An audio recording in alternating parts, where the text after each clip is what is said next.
जय हिंद दोस्तों। देखिए, जितने भी लोग यूपीएससी का एग्जाम देने के लिए जा रहे हैं, सबसे पहले ये बात जान लो कि कुछ चीजें ऐसी हैं जो हमें ध्यान रखनी होती है। ये मेरा लास्ट वीडियो है आपके लिए यूपीएससी के लिए, क्योंकि इसके बाद तो आपका एग्जाम हो जाएगा। आपका एग्जाम से पहले लास्ट वीडियो है, उसके बाद फिर मेडिकल और ये सारी चीजों के लिए वीडियोस आती रहेंगी। तो कुछ चीजें हैं जो आपको ध्यान रखने जरूर है, ध्यान रखनी चाहिए। सबसे पहली बात क्या है कि आपको होपलेस नहीं होना है, आपको टेंशन नहीं लेनी है, अपने ऊपर बहुत ज्यादा प्रेशर नहीं लेना माइंड पे, क्योंकि जब हम माइंड पे ज्यादा प्रेशर ले लेते हैं तो हमारा माइंड खुद काम करना बंद कर देता है। तो वो सारी चीजें नहीं करनी है हमें, ठीक है। हमें बहुत रिलैक्स होकर के एग्जाम देने के लिए जाना है, जस्ट एक एग्जाम है।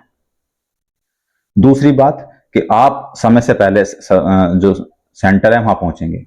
कहीं ऐसा ना हो कि आप लेट, क्योंकि मैं एग्जाम कराता हूं तो मुझे पता है कि बहुत सारे बच्चे ऐसे होते हैं जब गेट बंद हो जाते हैं तो उसके बाद आते हैं, और बाद में आने के बाद में कितने भी गेट पीट लें, वो कुछ भी कोशिश कर लें, आपको अंदर नहीं किया जाएगा, आपको अंदर नहीं लिया जाएगा। बहुत बच्चे ऐसे बाद में रह जाते हैं, 5 से 6 बच्चे।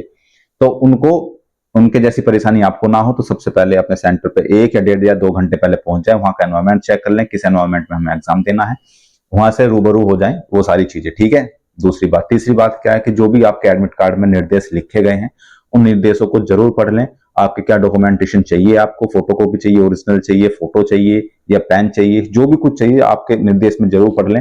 फिर वहां जाकर के पता चलता है कि हमें तो ये चाहिए होगा, और फिर वहां जाकर के ढूंढते फिरते हैं दुकान कहाँ है, ये कहाँ है।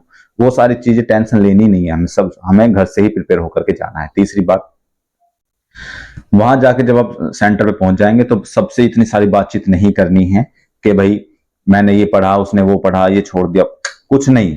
हमें सिर्फ अपने एग्जाम पे फोकस करना है। हमें इस चीज से कोई मतलब नहीं है कि किसने क्या पढ़ा है क्या नहीं पढ़ा है। हमें सिर्फ अपने एग्जाम से मतलब है, बाकी किस चीज से मतलब नहीं है। एग्जाम देने के बाद खूब चर्चा करो, खूब बातें करो, किसी ने नहीं रोका है, ठीक है।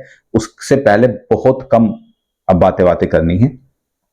अगली जो चीज है वो ये है कि भाई देखो, अपना जितना भी ज्ञान तुमने अब तक पढ़ा है ना, जितना भी सब कुछ पढ़ा है, वो अपना जो ज्ञान है, अपनी समझ है, अपना एक्सपीरियंस है, अपना अनुभव है, सब कुछ उड़ेल दो इस एग्जाम में। क्योंकि 14 और 15 ये 2 दिन आपके डिसाइड करेंगे कि आपका फ्यूचर क्या होने वाला है। जितना भी आपने सब कुछ पढ़ा है उसको दिखा दो भर्ती बोर्ड को कि आप योग्य हैं इस पद के, यूपीएसआई पद के लिए योग्य हैं, इतना ज्ञान आपके पास है।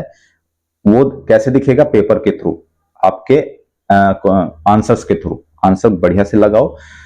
तीसरी जो लास्ट बात है वो ये है कि भाई अपना जो एग्जाम है वो समय से पहले खत्म करो, 1:40 1:45 तक खत्म कर लो, क्योंकि उसके बाद आपको रिवीजन भी करना है, बबल भी भरने होते हैं, तो उसमें भी समय जाता है। तो ये बातें भी ध्यान रखना कि जितना जल्दी हो सके उतना जल्दी एग्जाम को खत्म करो। सबसे मेन बात क्या है वो ये है कि एक एक क्वेश्चन के लिए लोग लड़ रहे हैं, संघर्ष कर रहे हैं, एक एक क्वेश्चन के लिए। तो कैलकुलेशन में गलती होने के बाद जो क्वेश्चन गलत होता है बहुत ज्यादा दुख होता है। तो कैलकुलेशन जो भी आप करो, क्योंकि मुझे पता है कि जब माइंड में प्रेशर होता है तो कहीं ना कहीं कैलकुलेशन में गलती होने के चांस बने रहते हैं। तो वो गलती ना हो, इसलिए अपनी कैलकुलेशन को शुरू से ही, मैथ और रीजनिंग के क्वेश्चन में शुरू से ही अच्छी कैलकुलेशन करके चलो, बिल्कुल सटीक कैलकुलेशन करके चलो, आपको क्वेश्चन गलत नहीं होगा। क्योंकि आपको पता है क्वेश्चन मैं कर लूंगा, और आप कर भी लेते हैं, लेकिन कैलकुलेशन में गलती करते हैं, क्वेश्चन गलत हो जाता है, तो आपको बहुत ज्यादा दुख होता है बाद में। ये चीजें नहीं करनी है।